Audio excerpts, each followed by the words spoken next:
The private elevator opened directly into the penthouse suite of the Morrow building, 52 floors above the Chicago River, and the cold that lived up there had nothing to do with weather. It had to do with the man standing at the floor-to-ceiling windows with his back to the room. Rafferty Mourne was 41 years old, stood 6'2" in his custom-fitted charcoal suit, and controlled more of Chicago's underground economy than the city's 3 largest legitimate banks combined. He had gray threading through his dark hair at the temples, hands that looked like they'd been carved rather than born, and a stillness about him that made people in the same room instinctively lower their voices. Not because he was loud, because he wasn't. The room behind him held 12 people seated around an obsidian conference table. Lawyers, 2 city aldermen who would have been horrified to be identified, a logistics director named Prentice who hadn't slept in 4 days, and 7 young women from the Velour talent agency who sat in their designer dresses trying very hard not to look nervous. They were there because Rafferty needed a hostess. That was the word Prentice had used in the memo, and it was technically accurate the way a scalpel is technically accurate, precise, cold, and leaving something opened up behind it. What Rafferty actually needed was a woman who could stand beside him at the Mourne Foundation Gala in 3 weeks, someone poised enough to navigate conversations with federal judges and foreign dignitaries, and the kind of old Chicago money that had been old before the fire. Someone who looked the part. The 7 women from Velour had been looking the part their entire professional lives. Rafferty still had his back to all of them. "Give me the light summary," he said, to no one specific. Prentice cleared his throat and glanced down at his tablet. He read through the names and portfolios in a flat voice. Commercial work, runway credits, event appearances, fluency in Italian for one of them, which had seemed promising until the agency confirmed it was conversational at best. Rafferty had actual business in Milan coming up. Conversational at best was not going to cut it. None of the women at the table said anything. They had been coached by the agency not to speak unless spoken to, which said something about the agency, and also about what kind of event this was. It was while Prentice was mid-sentence about the 4th woman's event coordination background that the door at the far end of the room opened. Not the main door. The service door, the one set into the wall that most people never noticed because it was paneled to match, and there was no handle visible from the outside. It opened from a push panel on the other side, and it opened now because someone on the other side had a cart to push through, and was pushing it with her hip because both her hands were occupied. Her name was Lena Bosch. She was 26 years old, and had been working for Meridian Catering for 11 months, which was 10 months and 3 weeks longer than she'd expected when she took the job. Before Meridian, she had waitressed at a Polish diner on Belmont for 4 years, and before that, she had worked the counter at her aunt's dry cleaning shop in Pilsen, starting at age 14, which was the same year her mother got sick, and money became something the family talked about in the same way they talked about the weather, constantly, and with the understanding that they had no control over it. Lena was 5'4" and weighed somewhere north of 260 pounds, which she knew because she'd been weighed at a clinic 3 months ago, and the number had been stated out loud by a nurse who was technically just doing her job. She had brown hair she kept in a practical bun at work. Reading glasses she didn't need for distance, but couldn't afford to replace with contacts, and hands that were permanently roughened at the knuckles from years of hot water and industrial dish soap. She was not supposed to be in this room. She was supposed to leave the cart outside the service door, knock twice, and wait for one of the floor staff to retrieve it. That was the protocol Meridian had been given, and the protocol Lena had followed for every other event on this floor. But she had knocked twice and waited, and no one had come. And the cart had a warming element that was only reliable for about 12 minutes before the food started to suffer. And Lena had made the hollandaise herself, morning, at 4:30, and she was not going to let it sit out until it broke. So she pushed through the door. She got 3 steps into the room before she understood what she'd walked into. The women at the table, the lawyers, the aldermen who would be horrified, and Rafferty Mourne turning from the window for the first time since she'd entered, his eyes finding her with the same unhurried precision he applied to everything, and landing there and staying. Lena stopped. The cart bumped gently against the back of her hip and stopped with her. Everyone in the room was looking at her. The 7 women from Velour were looking at her with an expression she recognized and had made her peace with a long time ago. One of the aldermen made a small sound that might have been surprise or might have been something less charitable. Prentice was already opening his mouth to say something useful about protocol. "I'm sorry," Lena said. Her voice was steady, which she was quietly grateful for. Nobody answered the door. "I have the 11:15 service and the hollandaise has a 12-minute window. I can set up fast and get out." Nobody answered her. Rafferty was still looking at her, not at the cart, not at the covered dishes or the warming light on the side panel. At her.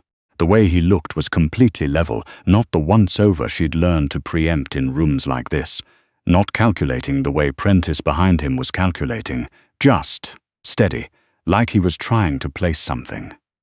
"What's on the cart?" he said.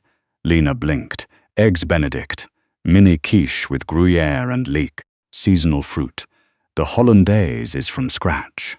She paused. "There's also a small container of kapusniak, cabbage soup. It wasn't on the order, but I had extra and it travels well and I thought." She stopped herself. "I shouldn't have brought it. I'll leave it on the cart." Rafferty took 4 steps toward her. In the room's silence, those 4 steps sounded very deliberate, and a couple of people shifted in their chairs, and Prentice stopped whatever he'd been about to say. Rafferty stopped in front of the cart and looked at the covered dishes for a moment, and then he looked at Lena again and said, "The soup? Is it yours?" "Yes, your recipe, my grandmother's. From Gdańsk originally. She adapted it when they came over. She couldn't always get the right cut of pork, so she learned to work with what the Halsted Street market had." Lena was aware that she was explaining her grandmother's immigration history to a man who controlled half of Chicago's port operations, and that this was not what anyone in this room had expected to happen at 11:15 on a Tuesday, and yet something about the way he was listening made stopping feel wrong. She said the secret was the sour. You can't rush the fermentation. It has to be real, not from a jar. Rafferty looked at the covered container for another moment. Then he reached out and lifted the lid. The smell that came up from that container was not elegant.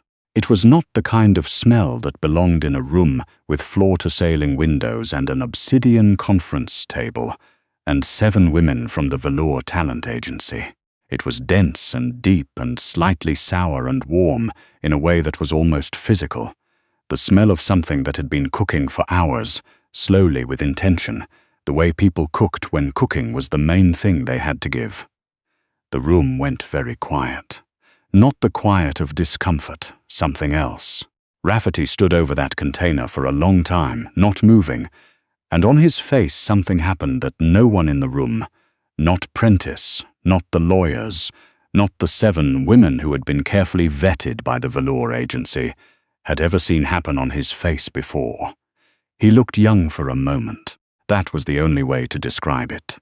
The 41 years and the tailored suit and the stillness that made people lower their voices all seemed to recede slightly, and underneath one something that had nothing to do with power at all.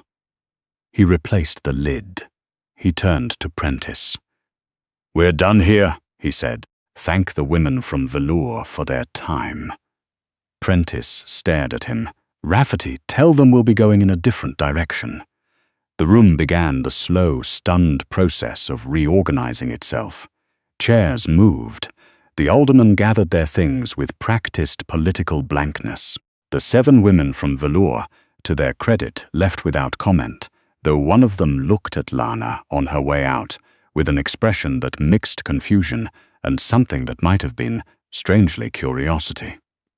Lena stood next to her cart and waited for someone to tell her where to put the food. When the room had emptied to just her and Rafferty and Prentice, who was still standing near the table with a tablet in his hand, and the expression of a man revising several assumptions simultaneously, Rafferty said to her, "Who are you?" Not a question. A request. "Lena Bosch. I'm with Meridian. How long? 11 months. He was quiet for a moment, then, before Meridian Adine on Belmont, 4 years cooking or serving, mostly. Some prep. I cooked at homes. She paused. I cook a lot at home. The soup, he said. How long does it take the right way? 2 days. The fermentation takes overnight minimum. The broth needs 4 hours after that, low heat. You can't rush it, or the fat doesn't render right. Then another hour after you add everything in. She stopped. I realize that's probably not what you're asking. It's exactly what I'm asking. He looked at her for another moment. Have you ever worked an event of this size? Lena thought about the Pilsen block parties her aunt used to feed for 70 people out of a 6-burner stove in a kitchen the size of most people's closets. She thought about the diner at Christmas when the owner's family came in and she'd managed 12 tables alone for 6 hours and every order had been right. She thought about what this man probably meant by this size and understood they were not talking about the same thing. Not formally, she said. Could you? She looked around the room, the emptied chairs, the lawyer's water glasses still half full on the table, the view of Chicago 52 floors below all of it. She thought about the gala she somehow understood was being discussed without being described. She thought about the women from Velour who'd just left. I can do things you'd need a manual for otherwise, she said. I speak Polish and Slovak, some Czech. I know which fork is which. I can talk to anyone about food for 45 minutes without repeating myself. And people don't realize they've been talked at because they're too busy being interested. She paused. I've never worn a gown in my life, and I'm not going to pretend otherwise. The corner of Rafferty's mouth moved. It was not quite a smile. It was the shape of a smile with the warmth withheld, as if warmth was something he'd learned to keep in reserve. That's honest, he said. I find it saves time. He looked at Prentice. Prentice looked back at him with the expression of someone who had learned, over many years of loyal service, that there were certain decisions he could redirect and certain decisions he could only document. I need someone at the Mourne Foundation Gala on the 15th, Rafferty said to Lena, accompanying me, present for the full evening. There are specific people you'd need to navigate and a specific impression that needs to be maintained. He paused. And I need whoever it is to not panic in a room full of people who are trying to figure out if they can use her. Lena thought about the 7 women from Velour. She thought about rooms full of people trying to figure out what to use. She had been in those rooms her entire life, just never with this view. I'd want to know what I'm walking into, she said. Not everything. Enough.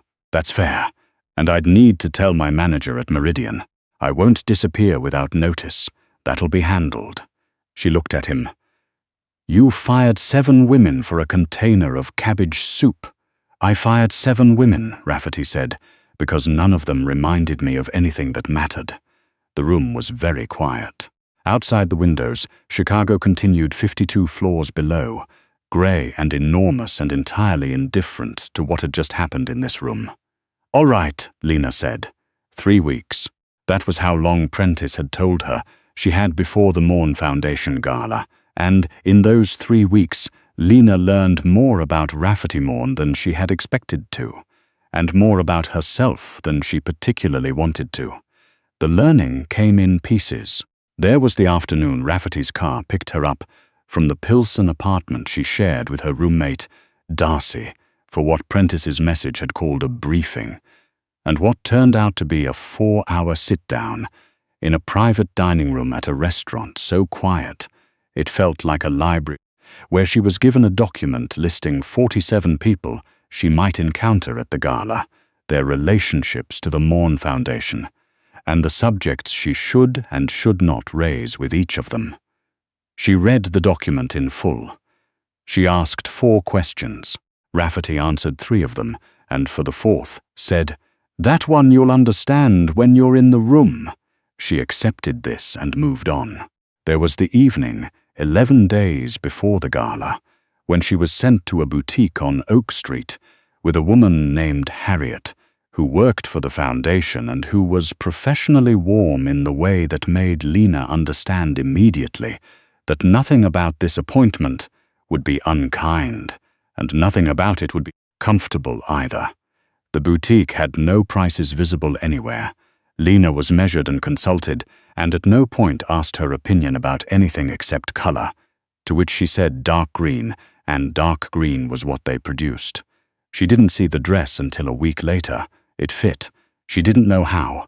She didn't ask. There was the morning, 8 days before, when Rafferty called her directly, not through Prentice, on a number she hadn't known she had for him until her phone showed it. He asked her if she knew anything about a consortium of private investors who had recently acquired 3 warehouses on the south branch of the river.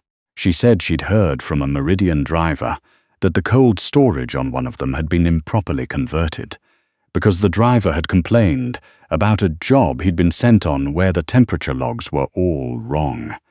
Rafferty went quiet for a moment and then said, "That's useful." He didn't explain why. She didn't ask.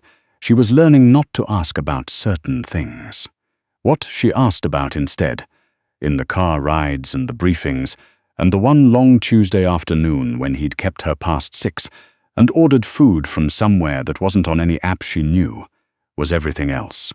She asked about his mother, not invasively, not directly, but in the oblique way she'd learned from her grandmother, who believed that the best way to learn about someone was to feed them something their mother used to make and watch what happened to their face. She didn't have the food to do it this time, but she had the conversation. His mother had been Sicilian, had come over young, had spent 40 years in a neighborhood in Bridgeport that no longer existed in any recognizable form, had cooked every Sunday for a table that seated 12 and was never set for fewer than 20, had died 7 years ago quietly in a hospital room on the north side, and Rafferty had been there, and whatever had happened in that room he had not described to anyone.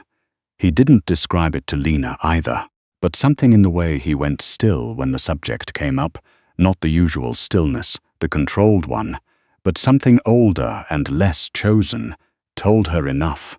She thought about her grandmother, about the apartment in Pilsen that had smelled like fermented cabbage and caraway every October when the season turned and it was time. About the Saturday mornings she'd sat on a step stool in the kitchen, too young to be useful, old enough to pay attention, while her grandmother's hands moved through a language that had no words in it. "Some things you learn with your hands," her grandmother used to say. "Those are the ones that don't leave." Lena thought she understood. Now, why a container of soup could stop a room. The gala was held on a Thursday evening in the ballroom of the Harrington House, a venue on the Gold Coast that had been hosting the kind of events that didn't appear in the Tribune for the better part of 8 decades. Lena arrived separately from Rafferty, as Prentice had arranged, and spent 12 minutes in a side room with Harriet being assessed and having her hair adjusted and being told she looked exactly right, which Harriet said in a tone that suggested she herself was mildly surprised. The dress was dark green and it fit. Lena had looked in the mirror for a long time before leaving her apartment, and had arrived at a conclusion she was keeping to herself. She did not look like the 7 women from Velour, and she was not going to, and that was not what she'd been chosen for. And when she finally made peace with that fact, she'd noticed something she hadn't expected, which was that the dress was very good, and the color was exactly right. And she'd never actually looked at herself this carefully before, and the person in the mirror, whatever else she was was not diminished. She held on to that. Rafferty met her at the entrance to the ballroom with Prentice a half-step behind him and said, quietly so only she could hear, "You look formidable." "Good," she said. "That's what I was going for." What happened in the ballroom over the next 4 hours would take longer than 4 hours to fully describe, and Lena was aware, even in the middle of it, that she was going to be processing pieces of it for a long time afterward. She talked to a federal judge about his wife's cooking, which he brought up first, and she followed it for 15 minutes and left him with a recipe for beet-cured salmon that she'd adapted from her grandmother's methods, and that he wrote into his phone with the solemnity of a man taking notes on case law. She talked to a woman named Colette, who ran a shipping concern with operations in 4 countries, and who tested Lena inside the first 90 seconds with a question about the Adriatic trade routes that Lena couldn't answer honestly, and said so, which seemed to satisfy Colette in a way that agreement would not have. She talked to 3 different people who tried, in 3 different ways, to figure out what she was doing there, what her relationship to the Mourne family was, what her background was, what she could be used for. She answered all of them partially, warmly, and with the complete control of someone who had been in rooms trying to figure out what to use her for since she was 14 years old and had a long time ago stopped finding it frightening. Rafferty stayed close but not attached. He moved through the room with the efficiency of a man who had done this many times and owed this particular room less than it assumed he owed, and he checked in with her twice. Not with words, just position, moving to within range and then moving on, which she understood was its own kind of communication. At 10:40, in a quieter corner of the room near the windows that looked out over the lake, she found herself standing next to him without having planned to, both of them looking out at the water, and he said without looking at her, "How are you holding?" "I'm fine," she said. "The judge is going to make that salmon. He texted his wife the recipe while I was still talking to him." "I know." She texted Prentice. Lena looked at him. "They've been trying to schedule a dinner with me for 6 years, he said. They've had 17 reasons to, and never had a reason they were comfortable with. Tonight they asked Prentice for a date." She was quiet for a moment, looking at the lake. "The soup did that," she said, not really meaning to say it out loud. "No," he said. He was still looking at the water. "You did that." The room behind them continued. The careful conversations, the money moving in invisible channels between the appetizers and the main, the city's underground and overground existing in the same ballroom the way they always had, the way they always would. After a moment, Rafferty said, "My mother used to say there were 2 kinds of people, the ones who fed you to get something, and the ones who fed you because they couldn't help it." Lena didn't say anything. "She made kapuzniak," he said, "every November, from the first cold snap until Christmas. I haven't had it since she died."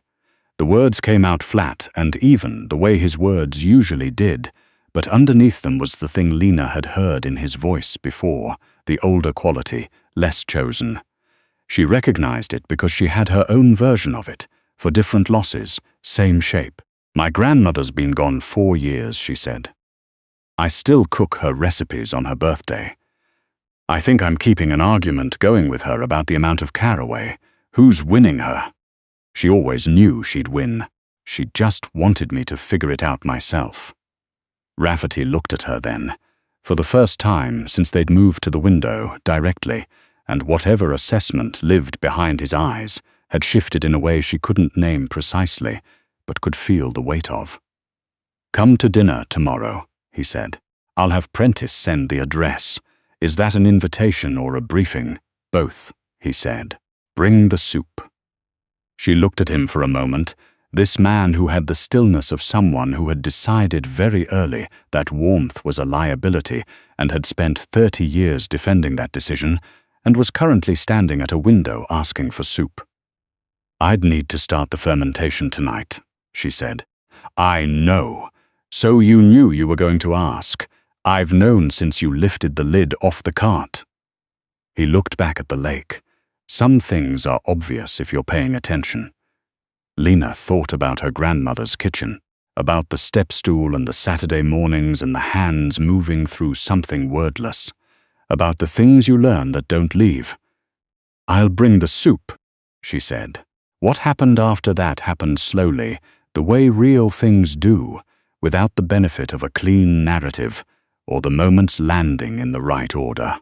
There were more dinners, some of them at the address Prentice had sent, a townhouse in Lincoln Park that was beautiful and impersonal in equal measure, and some of them in places she wouldn't have found on her own, a counter in Chinatown, a back room in a Ukrainian bakery on Chicago Avenue that turned out to be operated by people Rafferty had known for 20 years, and where the owner's wife hugged Lena on the second visit as if they'd been introduced before, which they had not. There were conversations she only partially understood, about operations she didn't ask about a shipping dispute in the Canal District that resolved itself in a way she heard about second-hand and didn't investigate. There were pieces of Rafferty's life she was handed incrementally, and pieces she understood would never be handed to her, and she made a private decision somewhere around week 4 about which category of thing she was going to be in his life and whether that was something she could live with. It was not a simple decision. It was the kind of decision her grandmother would have wanted to argue about, loudly, over kapusniak for at least 2 Saturdays running. There was an evening in December, the lake going steel gray, and the wind off it, doing what Chicago wind does in December, which is to say everything it possibly can. When she was in the Lincoln Park townhouse kitchen, making the soup for the 3rd time, now comfortable enough with the space to work, without thinking about where things were, and Rafferty came in and sat at the counter and watched her work. He didn't say anything for a while. She didn't feel the need to fill it. After some time, he said, "My mother would have had an opinion about you. Good or bad. Complicated. She had complicated opinions about most things she cared about." Lena kept stirring. "What do you think she would have said?" He was quiet for a moment. "She would have said you argue with your ingredients," he said, which was her way of saying that you actually respect them. He paused. She argued with everything she respected. Lena thought about the caraway, about the argument she was still having 4 years on, with a woman who had taught her everything she knew about patience. "She sounds like someone I would have liked," she said. "Yes," he said, "I think she would have felt the same." The soup simmered. Outside, the city did what cities do, enormous and unaware, all those lives running parallel in the cold. Lena thought about what it meant to feed someone who hadn't been fed in 7 years. Not food. Rafferty had staff for food, had restaurants, had a kitchen in this townhouse, outfitted better than most professional operations. She meant the other kind, the kind her grandmother had understood without having a word for it, the kind that had to be real, not from a jar, that couldn't be rushed, that had to ferment overnight at minimum. The kind that, once you made it right, stayed. She handed him a bowl. He took it with both hands, the way people take things they intend to keep, and he didn't say anything, and she didn't need him to. Outside the windows, the lake lay flat and dark under the December sky, and Chicago spread itself in every direction, vast and layered and entirely its own thing, and on the 52nd floor of the Morrow building, somewhere above the river, a conference room sat empty with an obsidian table and 7 chairs recently vacated, and a service door still paneled to match the walls that opened from the inside with a push. Some doors you don't know are there until someone comes through them with both hands full, and something in a container that smells like every winter that ever mattered. And sometimes that's exactly what a room has been waiting for.